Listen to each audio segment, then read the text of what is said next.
Ladies and gentlemen, boys and girls, welcome to Sir Oz Academy! With your host, founding member of Stryper, and also guitar player for Blood Good and Vital Tattoo, Mr. Oz Fox! Hey, how's it going? Right on. Thank you. Okay.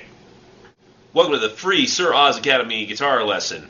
Okay, I'm going to play a solo for you and see if you recognize it, okay? Here we go.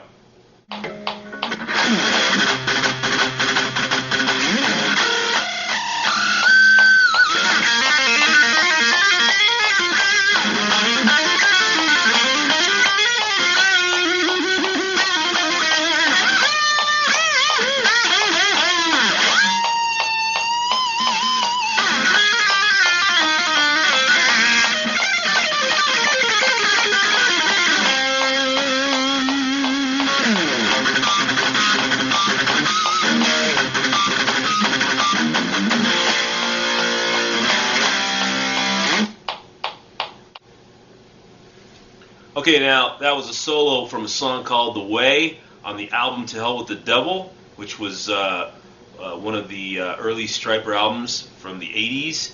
And that particular solo had a lot of different things to it, a lot of different techniques to it that I applied at the time. As a matter of fact, at the time when I did that solo, I knew no theory. I didn't take any formal lessons from anyone. I pretty much just kind of came up with it. And lo and behold, there were so many things that I did within it that were basically kind of theory-based. A very structured solo. You'll notice how that solo is always kind of going 1, 2, 3, 4, then 1, 2, 3, 4, and 1, 2, 3, 4, changing a lot right on the measures, so to speak, which is something that I kind of tried to get away from recently in my days of playing. But it was what was happening at the time, back in 1987, so I did that. So ultimately, what I wanted to do was kind of just give you a quick overview of one of the techniques I do on this free lesson here at Sir Oz Academy. And what I got a lot of questions asked about on that one particular solo was how I did that beginning part of the solo where it sounded like a fluttering noise, you know. I don't know, a lot of people had a lot of different comments about it. They didn't know how to explain it. But, and basically, the best way to explain it and what I call it, because this is kind of, I'm showing you what I do and the techniques I use and how I name them and whatnot. I'm sure there are other names for it, but what I call it is springboarding your tremolo bar. And the springboard effect, some people call it trills, some people call it, I don't know, there's probably a host of great names that are better than that. I like to call it springboard because it's kind of like jumping off a spring diving board. It kind of does that kind of interesting flutter sound. Ultimately, in order to do that, you have to have a Floyd Rose tremolo system. Okay, the Floyd Rose tremolo system is basically this whole thing right here that is attached.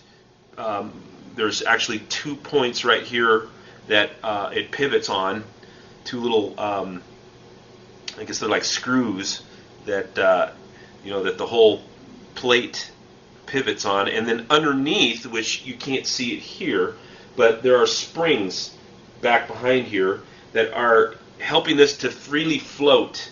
You can see the floating kind of action in the very back end of that, and when that floats real good, where nothing is touching, you got to make sure none of the wood around the cavity of the body of the guitar is not touching any pieces of this mechanism. You get what's kind of like a springboard. You know, see how I can kind of see how this kind of does this springboard effect. Let's see if I can get this a little bit better in the camera so you can see it. You see that? Now this guitar isn't really the greatest at springboarding because of this kind of more newer in the last, like, I don't know, 10 years or so, maybe longer. They changed the bolt system to more of this kind of a sleeve that kind of slips on and the bar sticks in, and it kind of leaves a little bit of I don't know, maybe some kind of a vibrating noise that happens if you don't tighten it down really hard. And even if you do tighten it down real hard, it still kind of makes a noise, like a rattling noise in there. Maybe you just stick a piece of gum in there or something to stop that from happening. I have no idea. But to be honest with you, I like the old assembly for the tremolo bar better. I'm going to show you the original guitar that I played that solo on, so just hang on a second. Be right back. Okay, and here it is. You can see this tremolo system is pretty much the same, only it's in black and not chrome. And I don't know if you can get a good close-up look of that. My camera doesn't really sharpen in on this, but right here you can see this bolt assembly. It's a little bit different, and I can actually pull the bar out of there if I just kind of. Now I can just actually pull the bar out of there, unscrew it.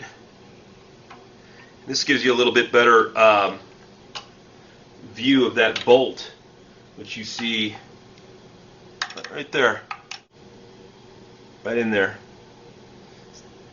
So you can kind of see that right there. You can see how that is more of a bolt inside of the that surrounds the plate, and then the bar kind of screws in. This is old style, the way they've done it in the old days, and then they switched to the sleeve. I actually like this better because it does not make as much noise. Let me demonstrate. Okay, so now I'm going to go ahead and do the same little trick with this, and you can see how much quieter. You can see how much quieter that is. The first time I heard this technique, and I don't know if anybody had been really using it or utilizing it that much before this, was on a song called "Don't Tell Me You Love Me" by Night Ranger. When I saw the video of that song, I saw Brad Gillis, the guitar player, one of the guitar players. There was two guitar players in that band. He would hit the top of his body in the video like this, and I guess from him pounding it, it would cause.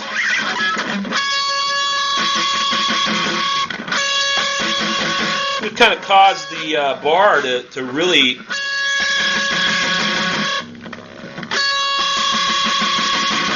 it would cause the bar to flutter like that. And you're also going to notice something else. You'll notice that the springs in the back are going straight across.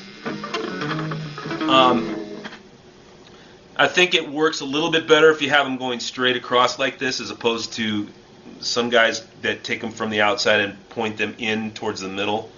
I just think it has a better chance at doing the fluttering because you've got more of a straight action, so to speak, going with the springs. Better at springboarding if you wanted to do that. So anyway, getting back to the story, Brad Gillis kind of was doing that in the song, and I could never master how he did it by hitting here. It seemed like all my strings would go crazy. What I actually did was I thought, well, I can control this if I snap the bar with the back of my fourth finger of my right hand. If I snapped it, and then at the same time I could rake the pick, well, it's in between my thumb and finger, first finger here, I could actually rake the pick across the string.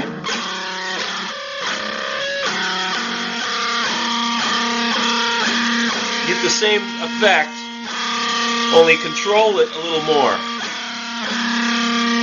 And of course, you have to mute all of the strings that you're not using, so only the B string would play, or the G string if you wanted to do it on the G string. I'm sure you could do it on any string, but basically it's harder to do it on all the other strings. It's easier to do it on the B or the G. And so if I put my finger, obviously if I hit the 12th fret octave at the B string, if I did that at the same time, picking up, maybe kind of raking up,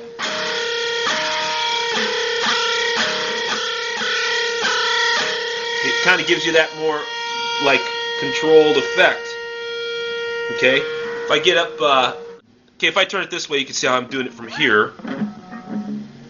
You can see that I'm muting. I'm actually muting all the strings, and I'm kind of touching that B string with the tip, very tip of my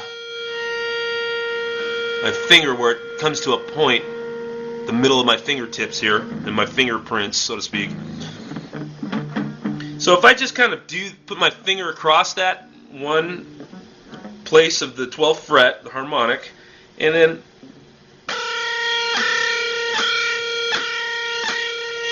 you can see how I'm picking that. Now if I move down to the 7th fret, okay, and then if I move down to the 5th fret,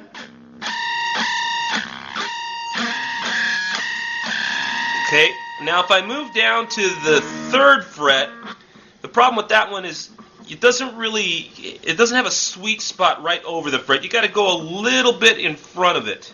Okay, just a tiny bit. So you get that sweet spot of a harmonic there and kind of hit that like that. So if I'm going across the string, there's the 12th fret, then 7th fret, then 5th fret, then you've got the 3rd fret just a little bit in front. Okay? So that's basically it.